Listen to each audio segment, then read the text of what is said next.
Nah, kita mulai. Hari ini kita untuk tema pertama akan membahas mengenai PMK 66 2023, yang mana PMK ini merupakan turunan lagi ya dari PP 55 yang kemarin terbit terkait dengan PPh. Sebenarnya isu mengenai perlakuan PPh atas natura dan kenikmatan ini bukan hal yang baru ya. Sebagaimana kita tahu, saat penerbitan UU HPP memang ditetapkan bahwa natura dan kenikmatan akan dijadikan sebagai objek pajak seperti itu. Eh, Sebenarnya bagaimana persandingannya dengan UU PPh dan UU HPP mengenai natura ini? Pertama, dari UU PPh biaya natura itu nggak bisa dikurangin. Tapi sekarang selama itu terkait dengan 3M itu bisa dikurangkan. Kedua, biaya natura yang dapat dikurangkan bagi bagi pemberi kerja itu yang pertama hanya penyediaan makan minum, dan yang kedua di daerah tertentu.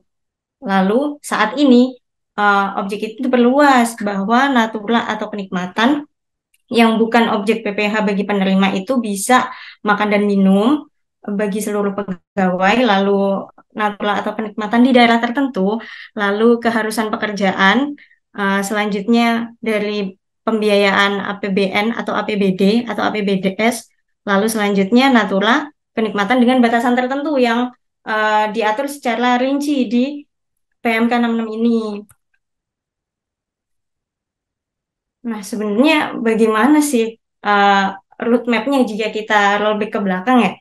Mulai dari UU HPP hingga PMK 66 ini gitu. Saat UU HPP ini terbit dan berlaku 29 Oktober 2021, itu tuh ditegaskan bahwa pemberi pemberi natura atau kenikmatan wajib melakukan pemotongan dan pemungutan atas natura dan kenikmatan yang diperoleh yang dia berikan. Lalu si penerima wajib melaporkan dalam SPT tahunan. Cukup di skop itu saja gitu. Ternyata terbit PP 55 2021 yang berlaku 20 Desember 2022. Di situ dinyatakan bahwa natura dan kenikmatan jika tidak dilakukan pemotongan oleh pemberi, maka wajib dihitung dan dilapor secara mandiri oleh penerima.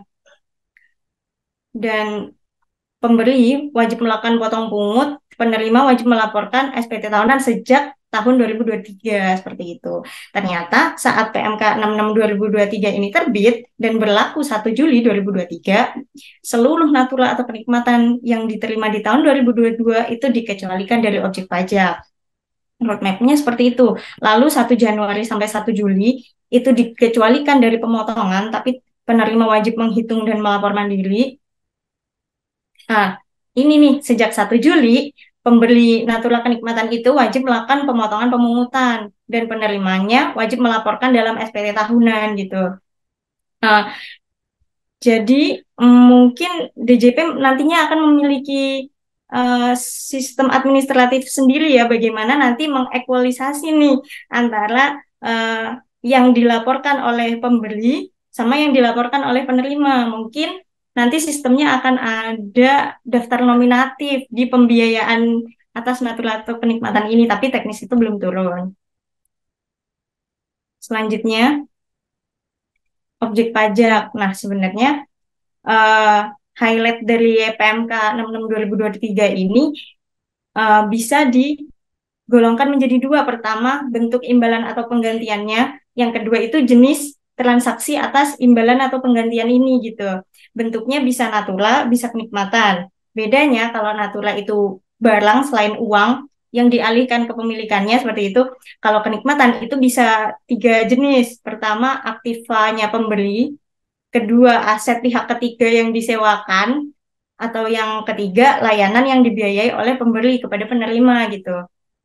Sedangkan dari jenis transaksi, itu pertama sehubungan dengan pekerjaan, berarti berkaitan dengan pemberi kerja dengan karyawannya, atau sehubungan dengan jasa, berarti transaksi antar wajib pajak. Nah, kalau dilihat dari sini, berarti natura atau kenikmatan ini tidak hanya berhubungan dengan pemotongan pemungutan PPh satu, tapi juga mungkin PPh tiga, mungkin 4 ayat 2 seperti itu. Karena bisa saja transaksi ini terjadi antar wajib pajak, bukan hanya mencakup uh, pemberi kerja dengan karyawannya, seperti itu. Selanjutnya dasar penilaian. Dasar penilaian Natura itu nilai pasar, sedangkan dasar penilaian kenikmatan itu seluruh biaya yang dikeluarkan oleh pembeli gitu. Nah, yang perlu dicatat di sini adalah Natura yang merupakan barang yang dari mulanya ditujukan untuk diperjualbelikan dalam bentuk tanah atau bangunan itu dinilai berdasarkan nilai pasar. Tapi selain tanah dan bangunan dinilai berdasarkan HPP. Bedanya seperti itu. Sedangkan di kenikmatan, aturan lebih lanjutnya adalah kenikmatan dengan masa manfaat lebih dari 1 bulan yang diberikan sehubungan dengan pekerjaan dilakukan penilaiannya setiap bulan selama masa pemanfaatan. Kenikmatan yang diberikan lebih dari satu penerima atas fasilitas tertentu, maka dasar penilaiannya akan dialokasikan secara proporsional. Gitu. Nah, tadi ngomongin objek-objek sebenarnya apa yang non-objek gitu. Di sini dirinciin setidaknya ada 5 non-objek. Yang pertama, makanan, bahan minuman, dan atau minuman bagi seluruh pegawai. Yang mana sebelumnya hanya ditetapkan makanan dan atau minuman untuk seluruh pegawai gitu ya, bedanya sama yang sebelumnya. Lalu, kedua, natura atau kenikmatan yang disediakan di daerah tertentu. Lalu, natura dan atau kenikmatan yang harus disediakan oleh pemberi kerja dalam pelaksanaan pekerjaan. Selanjutnya, natura dan atau kenikmatan dengan jenis dan atau batasan tertentu. Ini yang unik dari PMK ini gitu. Selanjutnya, natura dan atau kenikmatan yang bersumber atau dibiayai APBN, APBD dan atau APBDes. Ini belum diatur di PMK. Next, kita jabarin satu persatu. Pertama, makanan, bahan minuman dan atau minuman bagi seluruh pegawai. Di sini ditetapkan pertama, makanan atau minuman yang disediakan pemberi kerja di tempat kerja. Highlightnya adalah di tempat kerja, mau berapapun nilainya, jika itu disediakan oleh pemberi kerja di tempat kerja bagi seluruh karyawan, itu dibebaskan dari objek pajak, seperti itu. Selanjutnya, kupon makanan atau minuman bagi pegawai dinas luar.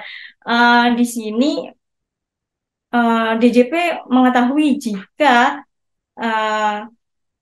pegawai itu tidak hanya di tempat kerja, tapi juga bisa di luar, misalnya bagian transportasi, bagian pemasaran, dan sebagainya. Oleh karena itu, diberi batasan nih, kalau boleh deh nggak pakai makanan, pakai kupon aja gitu. Nah, bedanya sama yang kemarin, sama aturan sebelumnya, kupon ini alat tukar yang ditukar dengan makanan gitu. Tapi dengan PMK ini ditegaskan bahwa penggantian biaya makan atau reimbursement dari pemberi kerja itu juga didefinisikan sebagai kupon gitu. Namun batasannya adalah nggak boleh lebih dari 2 juta per pegawai per bulan gitu. Uh, Kalau lebih gimana? Kalau lebih akan dikenakan PPh kecuali makanan dan minuman yang disediakan di tempat kerja juga lebih dari 2 juta. Seperti itu Bapak Ibu. Misalnya yang di kantor batasannya per pegawai 2 juta, tapi untuk pegawai di luar kok 3 juta gitu. Berarti 1 jutanya nanti akan kena PPh gitu. Namun kalau di kantor kita makan rata-rata 3 juta per pegawai gitu. Di luar uh, 3 juta juga, berarti itu non objek PPh seperti itu. Jadi jangan kaget kalau nanti reimburse biayanya lebih besar daripada makan di tempat kerja, itu nanti akan dikenain PPh gitu. Uang reimburse makan ya dikenain PPh gitu. Nah, selanjutnya bahan makanan atau minuman bagi seluruh pegawai dengan batasan nilai tertentu. Itu akan ada batasannya, nanti kita akan bahas di akhir. Yang kedua, natura dan atau kenikmatan yang harus disediakan pemberi kerja dalam pelaksanaan pekerjaan. Nah, di situ dijelaskan bahwa natura atau kenikmatan yang diberikan sehubungan dengan persyaratan mengenai keamanan, kesehatan, dan atau keselamatan pegawai yang diwajibkan oleh kementerian atau lembaga berdasarkan ketentuan perundang-undangan itu dikecualikan dari objek PPh. Bedanya apa sama yang peraturan sebelumnya? Kalau peraturan sebelumnya itu berdasarkan oleh ketenaga kerjaan. Nah, sekarang bergeser nih ke kementerian atau lembaga gitu. Jadi pihak pemotong, pemberi kerja perlu mengacu pada ini tuh dipotong nggak ya berdasarkan kementerian terkait gitu. Misalnya seragam untuk tenaga kesehatan misalnya. Ini berdasarkan Kementerian Kementerian Kesehatan, ini itu wajib nggak sih di profesi ini kayak gitu. Jadi pemotong ini harus memiliki seperti dasar hukum ke kementerian terkait atau lembaga terkait. Ini tuh kewajiban nggak sih di profesi ini seperti itu. Itu untuk seragam. Jenisnya bisa seragam, bisa peralatan untuk keselamatan kerja, sarana antar jemput pegawai, penginapan untuk awak kapal, lalu natura atau kenikmatan yang diterima dalam rangka penanganan endemi, pandemi, atau bencana nasional gitu.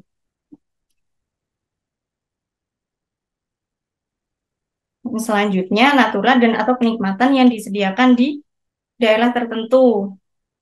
Ini itu meliputi sarana prasarana dan atau fasilitas sepanjang lokasi usaha pemberi kerja mendapatkan penetapan daerah tertentu. Jadi sebelum fasilitas ini dapat dinikmati, pemberi kerja harus harus ditetapkan kalau usahanya itu berada di daerah tertentu seperti itu.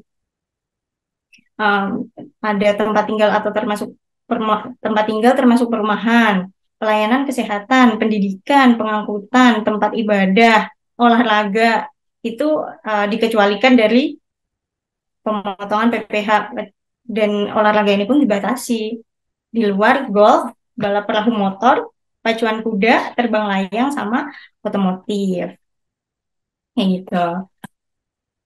Selanjutnya, nah, ini yang spesial dari PMK 66 2023, yaitu natura dan atau kenikmatan dengan jenis dan batasan tertentu. Jadi PMK 66 2023 itu mempunyai negatif list. Apa-apa aja nih non-objeknya, non-objek natura kenikmatannya apa aja gitu. Batasannya bisa kriteria penerimanya atau nilainya untuk natura ya. Kalau untuk penerimanya, untuk kenikmatan bisa penerimanya, bisa nilai atau fungsinya, itu ada batasannya seperti itu. Nah, objeknya adalah selisih lebih dari natura dikurangin sama batasan nilai tertentu yang udah ditetapin di PMK ini gitu. Nah, kita bahas satu persatu. Pertama, bingkisan. Bahan makanan, bahan minuman, atau makanan dan minuman yang diberikan dalam rangka hari besar keagamaan. Misalnya Idul Fitri, Natal, Nyepi, Waisak, dan Imlek. Ini yang apabila bingkisan ini diterima oleh pegawai, ini tidak ada batas nilainya gitu. Lalu gimana kalau uh, keagamaannya misalnya Idul Adha atau kalau di umat Kristiani ada Paskah gitu, itu akan masuk ke kriteria yang kedua, yaitu bahan makanan, bahan minuman selain dalam rangka hari besar keagamaan, karena untuk yang poin pertama itu sudah disebutkan bahwa hari besar keagamaan hanya Idul Fitri, Natal, Nyepi, Waisak, dan Imlek saja gitu. Nah, sedangkan untuk yang kedua itu selama itu diterima oleh pegawai dan dengan batasan tidak lebih dari 3 juta per pegawai per tahun pajak, itu non-objek PPh seperti itu. Begitu juga sebaliknya. Kalau itu lebih, maka lebihnya adalah objek PPh seperti itu. Yang kedua adalah peralatan kerja nih. Ada komputer, laptop, handphone, pulsa, internet. Nah, selama itu diterima oleh pegawai untuk menunjang pekerjaannya, itu tidak ada batas nilainya untuk menjadi objek pajak seperti itu. Lalu, bagaimana jika PMK ini kemudian bersinggungan dengan aturan sebelumnya yang belum dicabut ternyata, yaitu CAP 220? Nanti mengacunya ke peraturan yang baru ini saja, Bapak Ibu, seperti itu. Selanjutnya, fasilitas kesehatan. Nah, fasilitas kesehatan di sini apabila diterima pegawai dalam rangka apa? Pertama, kecelakaan kerja. Kedua, penyakit akibat kerja. Ketiga, kedaruratan penyelamatan jiwa, perawatan dan pengobatan lanjutan akibat kecelakaan kerja atau penyakit akibat kerja itu boleh dikecualikan dari non-objek gitu. Jadi selama itu berhubungan dengan pekerjaan, kecelakaan ataupun penyakit yang berhubungan dengan aktivitas pekerjaan yang disebabkan oleh pekerjaan itu boleh dikecualikan dari objek PPh seperti itu. Namun misalnya kalau penyakit itu penyakit bawaan gitu, iya, mohon maaf, itu bukan termasuk dalam fasilitas kesehatan ini seperti itu.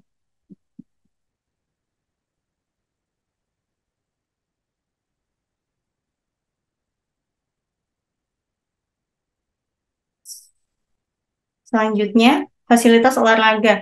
Nah, fasilitas olahraga ini sudah ditetapkan ya, kalau fasilitas olahraga yang dikecualikan dari objek PPh adalah fasilitas olahraga selain golf, pacuan kuda, balap perahu bermotor, terbang layang, atau olahraga otomotif. Selain olahraga ini adalah non-objek PPh. Selama itu diterima oleh pegawai dan nilainya tidak lebih dari 1,5 juta per pegawai dalam setahun pajak. Gitu. Jadi misalnya nih dibiayai gym boleh, atau biasanya ada badminton atau futsal gitu. Boleh, asalkan per pegawainya tidak boleh lebih dari 1,5 juta per tahun gitu. Jadi ini agak rigidnya nanti di administratifnya ya, secara administratif bagaimana ini. Ini pegawai ini udah mencapai berapa, pegawai ini udah mencapai berapa setahunnya nih gitu. Lalu ada fasilitas tempat tinggal. Nah, tempat tinggal di sini dibagi dua, fasilitas bersama atau komunal atau fasilitas perorangan atau individu. Ada tuh biasanya fasilitas bersama, biasanya mes, asrama. Tapi ada juga perorangan yang biasanya dapat apartemen, dapat pondok gitu kan. Nah, itu memiliki batasan yang berbeda.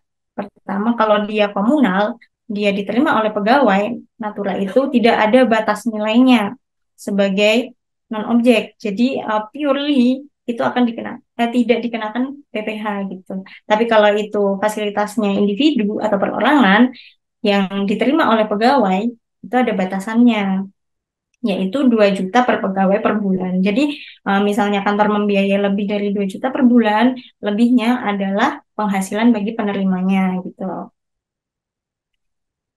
Selanjutnya, fasilitas kendaraan. Di sini agak agak khusus ya ketentuannya untuk fasilitas kendaraan gitu. Fasilitas kendaraan ini hanya non-objek apabila diberikan kepada pegawai non pemegang saham gitu. Jadi kalau memiliki penyertaan modal itu langsung dikenain objek PPh bagi penerimanya gitu.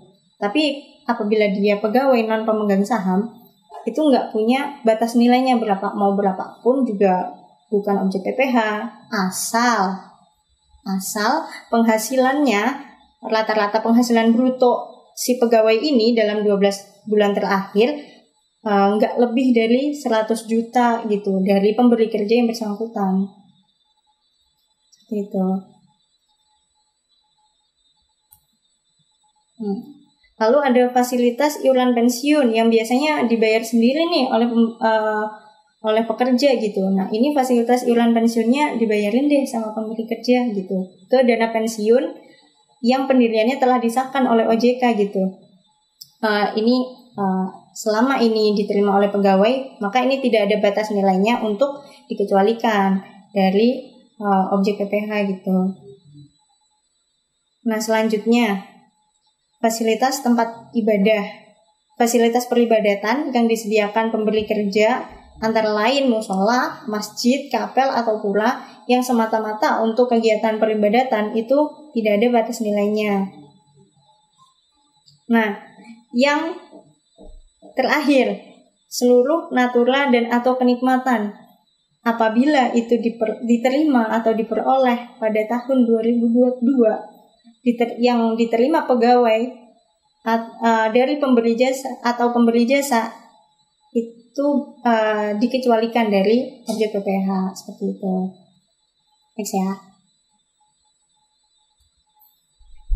Lalu saat pemotongannya kapan? Saat pemotongan PPh atau Natura ini berlaku sejak 1 Juli 2023 seperti yang di roadmap kita tadi gitu. Sebelum itu Januari sampai Juni itu tidak dilakukan pemotongan, tidak wajib dilakukan pemotongan, tapi wajib untuk dihitung sendiri oleh penerimanya begitu. Kalau bahas fair-fairan, kenapa DJP itu tidak menetapkan saja gitu. 2022 kita udah enggak, ya udah deh dibebasin aja gitu 2022 selama 2022. Terus karena PP 55 baru terbit akhir Desember gitu. Akhir Desember. Jadi ya udah deh yang 2023 aja yang dikenain PPh gitu. Tapi PMK ini kan terbitnya pertengahan tahun. PMK 66 kenapa DJP menetapkan awal tahun ini sebagai objek aja tapi nggak usah pemotongan gitu. Kalau fair-fairan kenapa ini nggak non objek sekalian, karena kan aturan teknisnya PMK-nya baru terbit 1 Juli gitu. Itu yang mungkin akan jadi pertanyaan sih yang timbul di kita ya nantinya gitu. Tapi sejak 1 Juli ketentuannya memang harus dilakukan pemotongan berdasarkan peraturan perundang-undangan perpajakan gitu. Pemotongannya kapan? Apabila natura itu saat pengalihan atau terutangnya penghasilan yang bersangkutan. Mana nih yang terjadi lebih dulu, pengalihan yang terutangnya pengalihannya atau terutangnya penghasilan itu gitu. Lalu untuk kenikmatan, terutangnya saat penyerahan hak atau bagian hak atas pemanfaatan fasilitas atau pelayanan dari pemberi ke penerima gitu. Nah, ini simulasi perhitungan natura kenikmatan yang kotor. Misalnya nih, ada pegawai dengan gaji pokoknya 5 juta. Lalu dia dapat kenikmatan yaitu dibayarin nih keanggotaan golfnya sama kantor gitu. Jadi keanggotaan golf itu salah satu olahraga yang nggak punya batasan nilai, dia langsung kena objek PPh gitu kan. Sama seperti otomotif, sama seperti perahu bermotor kayak gitu. Langsung dimasukin bruto. Jadi bruto per bulannya 5.870. Nah, ada biaya jabatan sebagai biaya pengulang 5%. Lalu dikurangkan PH netonya per bulan adalah 5.567.500. Apabila dikalikan 12, berarti penghasilan setahunnya adalah 66.918. Nah, apabila si pegawai ini memiliki status PTKPK 1, maka PTKP-nya adalah 63 juta dan penghasilan kena pajaknya setelah dikurangin adalah 3.918. PPh 21 setahunnya 5% dikalikan 3.918. Nah, diperolehlah hasil 195.900 gitu. Untuk PPh per bulannya 195.900 dibagi 12, yakni dipotong pada bulan tersebut adalah sebesar 16.325. Tapi ini apabila perhitungan natura ini kita sama ini kayak insentif pada umumnya gitu. Tapi nyatanya perhitungannya ini perlu penegasan lagi, perlu aturan lebih lanjut lagi. Jadi 870 ini sebenarnya kita kalikan 12, kita setahunkan dikali dengan 12 atau dikali dengan 6. Karena ini kan mulai kewajiban pemotongan mulai Juli sampai Desember. Nah, atau kita kalikan bulan yang tersisa, misalnya dia dapat di bulan Agustus, misalnya Agustus, September, Oktober, November, Desember, atau dikalikan 5 aja gitu. Itu belum clear. Jadi oke lah objek, non objek clear gitu, tapi perhitungannya seperti apa itu belum clear. Atau kemungkinan nanti akan ada perubahan di per 16 sebagai teknis perhitungan PPh 21-nya. Itu dimungkinkan bisa jadi.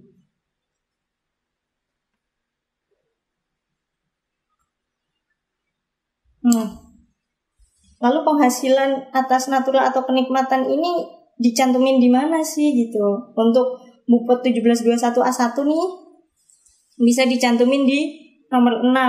Penerimaan dalam bentuk natura dan kenikmatan lainnya yang dikenakan pemotongan PPh pasal 21. Nah, ini sudah disediain nih kolomnya di kolom 6 gitu untuk penghasilan yang diberikan berupa natural dan atau kenikmatan ini kayak gitu. Lalu ini untuk di Bupot, untuk di SPT seperti apa? Nah, di SPT 1770S itu ada bagian A angka 6 di penghasilan lainnya. Itu boleh natural atau kenikmatan dicantumin di jumlah penghasilan itu. Untuk 1770 ada di bagian D angka 6. Jadi 1770S ada di bagian A, 1770 ada di bagian D. Pertanyaannya, bisa nggak sih natural atau kenikmatan itu bersifat final nantinya?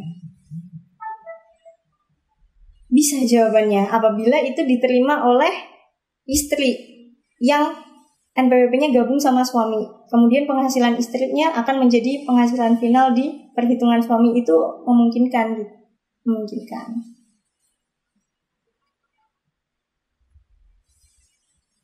Untuk non-objeknya, nah kalau ada natural yang non-objek itu tetap harus di list di SPT OP kita gitu.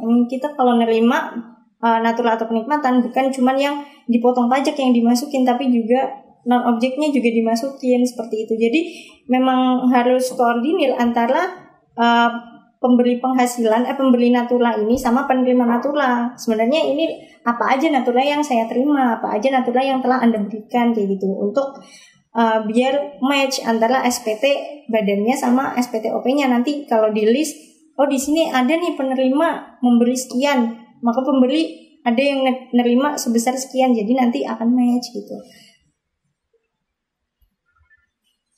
Nah, untuk non-objeknya di 1770S ada di bagian B angka 6. Untuk 1770 ada di lampiran 3, bagian B angka 6 juga, tapi di lampiran 3. Kalau 1770S ada di lampiran 1.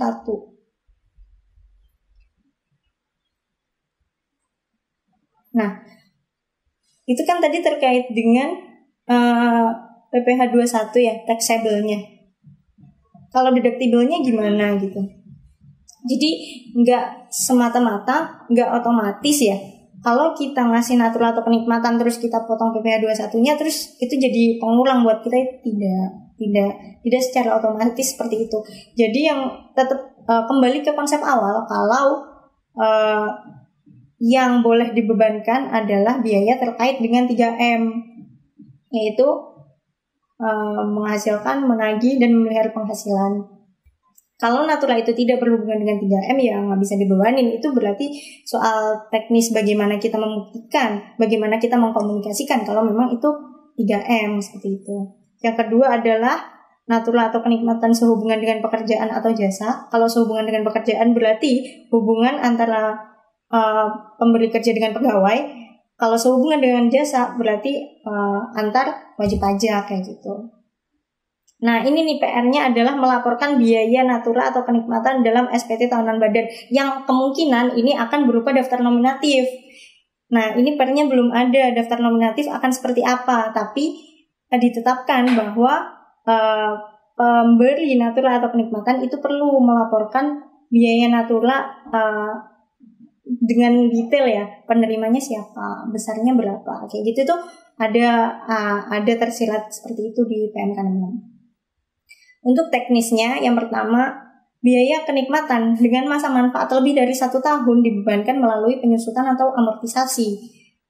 Lalu biaya natural atau kenikmatan dengan manfaat kurang dari 1 tahun dibebankan pada saat tahun terjadinya pengeluaran. Make sense lah ya. Nanti mungkin akan ada penyusutan atas sewa apartemen, misalnya sewa apartemen yang dibayar 4 tahun di depan, ya udah dibebaninnya setahun doang gitu. Mulainya pembebanan.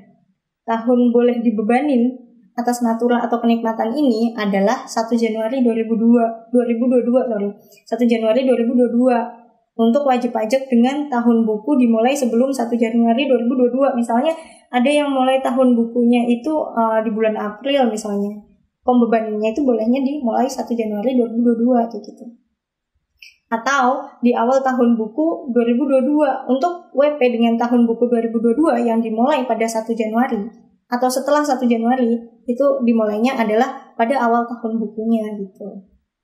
Jadi bisa dipilih antara 1 Januari atau awal tahun buku gitu. Tapi kalau awal tahun bukunya 1 Januari 2022 ya mulainya 1 Januari 2022 seperti itu.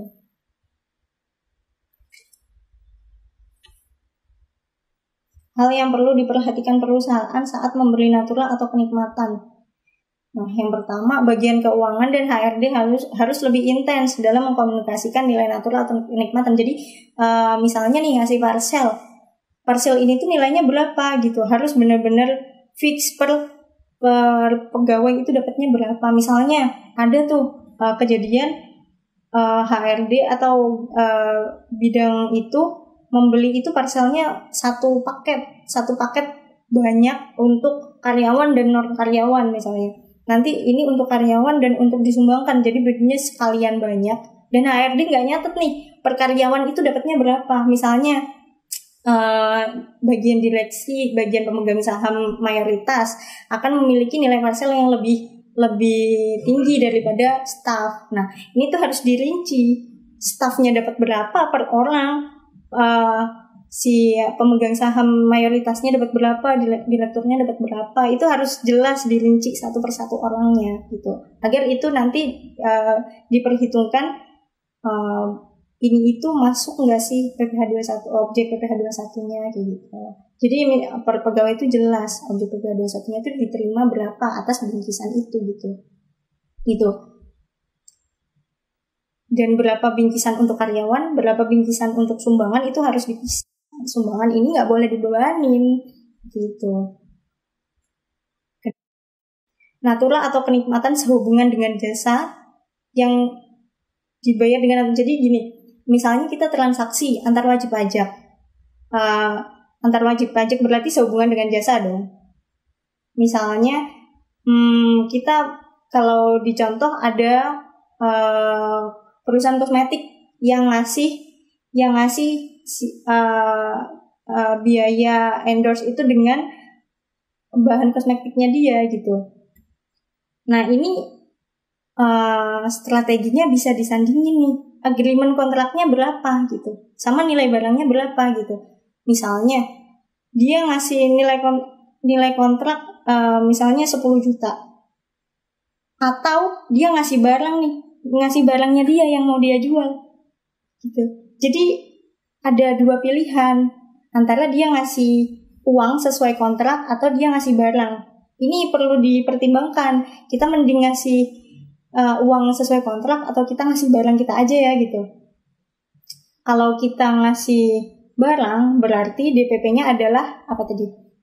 HPP barang kita gitu. Jadi disandingin HPP barang kita sama nilai kontrak, ini tuh gede yang mana. Terus kita komunikasikan nih sama dia, kamu mending dikasih uang atau barang. Kalau uang DPP-nya sekian nih, DPP 23-nya. Kalau kamu dikasih barang, DPP 23-nya adalah HPP barang kita, kayak gitu.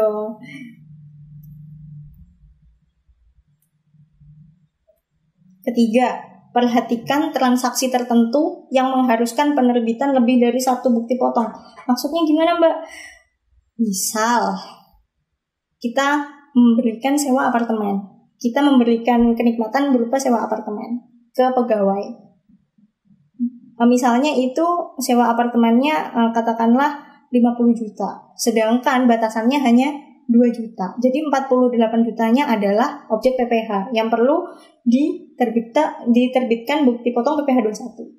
Sedangkan kita menyewa ke pihak ketiga, yang mana kita harus memotong 4 ayat 2. Jadi atas satu transaksi itu terjadi 2 pemotongan. Pemotongan PPh 21 iya, pemotongan 4 ayat 2 iya. Jadi atas PMK 66 ini sangat dimungkinkan satu transaksi itu terjadi 2 kali pemotongan. Ini bukan double taxation ya karena yang dikenakan beda. 21 dikenakan atas penghasilan yang diterima oleh pegawai, sedangkan 4 ayat 2 penghasilan yang diterima atas si pemilik ruangan ini yang kita sewa apartemennya tadi gitu, pemilik apartemen. seperti itu. Jadi sangat mungkin satu transaksi ini akan menerbitkan lebih dari satu bukti potong. Dan si kitanya sebagai pemberi kerja harus rigid tuh. Oh, ini bukti potong apa nih yang harus saya terbitkan atas transaksi ini, seperti itu. Keempat. Nah, ini adalah merinci ya, mendetail siapa aja daftar penerimanya. Kalau itu diterima oleh pegawai, siapa aja pegawai yang menerima natura atau kenikmatannya. Kalau itu non pegawai, dirinci lagi itu siapa, transaksinya apa, perusahaannya apa, dan sebagainya. Dan termasuk nilai yang diterima berapa, jumlah dari natura atau kenikmatan yang mereka dapat dari kita itu berapa jumlahnya, terus PPh yang udah kita potong berapa, itu perlu dilaporkan nantinya gitu. Tapi memang secara tabel daftar nominatifnya itu belum ada sampai sekarang, belum terbit gitu. Jadi sambil menunggu SE-nya ada, ya jaga-jaga aja. Jadi dari Juli sampai saat ini kita tuh udah ngasih natura apa aja gitu, dan penerimanya siapa aja. Mungkin bisa jadi daftar itu adalah syarat bisa dibebankannya natura, bisa jadi. 5. Berkoordinasi dengan penerima. Nah, ini penting banget kita berkoordinasi sama pegawai kita, atau kita berkoordinasi dengan lawan transaksi kita kalau itu sehubungan dengan jasa. Jadi aku tuh udah ngasih kamu natura atau kenikmatan apa aja gitu. Jadi waktu ekualisasi akan sama antara SPT si pemberi sama SPT penerima. Penerima di sini bisa badan, bisa OP kan, bisa PPh 21, bisa PPh 23, 4 ayat 2 juga bisa gitu. Jadi ekualisasinya nanti di situ. Karena apa? Karena satu transaksi yang saya bilang tadi bisa terjadi dua kali pemotongan. Ada pemotongan 21 sama pemotongan ayat 2. Nah, ekualisasinya agak bingung nih. Misalnya nih sewa apartemen 50 juta. Terus kalau nggak ada daftar natura yang diberi, kita ekualisasinya gimana? Sedangkan 50 juta ini ada 4 ayat 2-nya, objek 4 ayat 2 dan objek 21-nya gitu. Ekualisasinya agak bingung nanti antara biaya sama taxable-nya, objek pajaknya gitu. Nah, makanya ada daftar nominatif terkait natura yang diberikan. Dari situ nanti DJP bisa melakukan cross check antara SPT tahunan si pemberi sama penerima ini, di lampirannya equal enggak, kayak gitu. Misalnya di pemberi ada tapi di penerima enggak ada, nah itu bisa jadi temuan gitu, SP2DK akhirnya kayak gitu. Atau di penerima nyantumin di pemberi belum ada kayak gitu, nanti bisa dimintain keterangan seperti itu.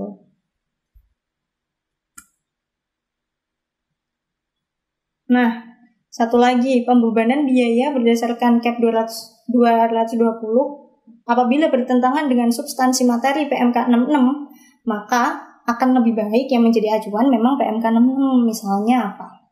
Kendaraan.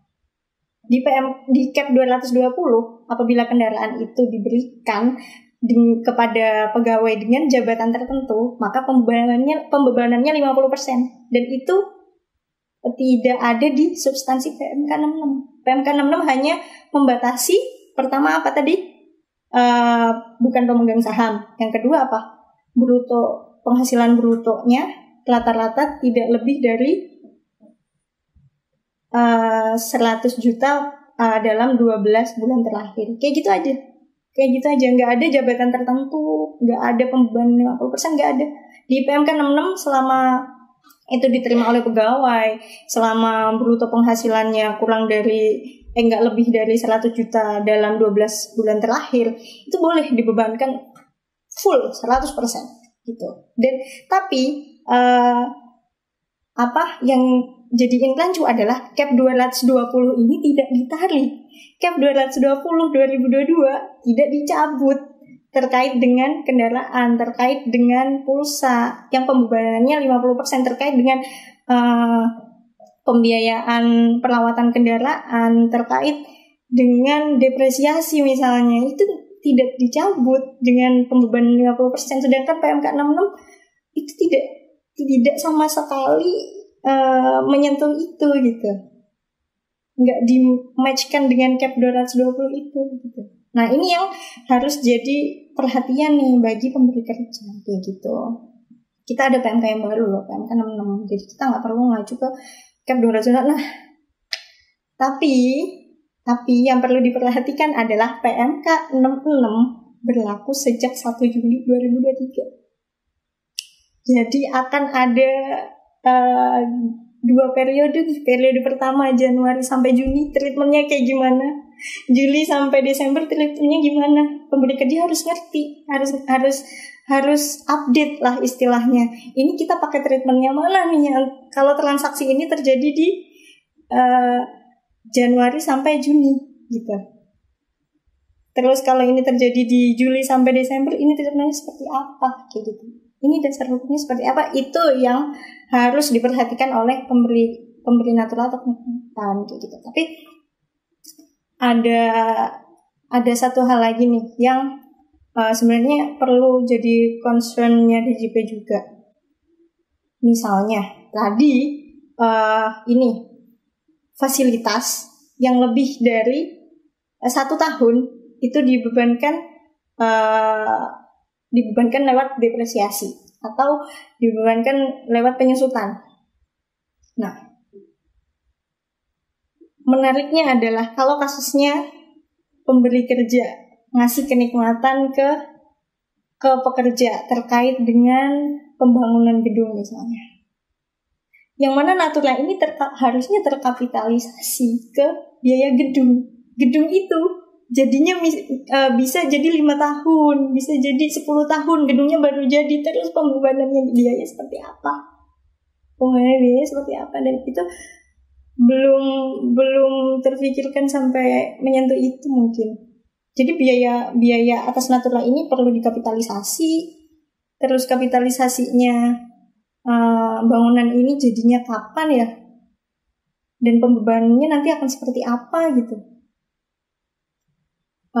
Kemungkinan Natura itu akan disamakan sama umur bangunan. Seperti itu. Misalnya bangunannya adalah 20 tahun, ya berarti biaya itu adalah biaya 1/20 dari yang dikeluarkan di tahun itu. Mungkin seperti itu nantinya. Oke. Sekian pemaparan dari saya terkait dengan sosialisasi PMK 66 ini ya, terkait treatment PPh atas Natura dan atau kenikmatan. Mungkin ada yang ingin didiskusikan dari materi ini, dipersilakan.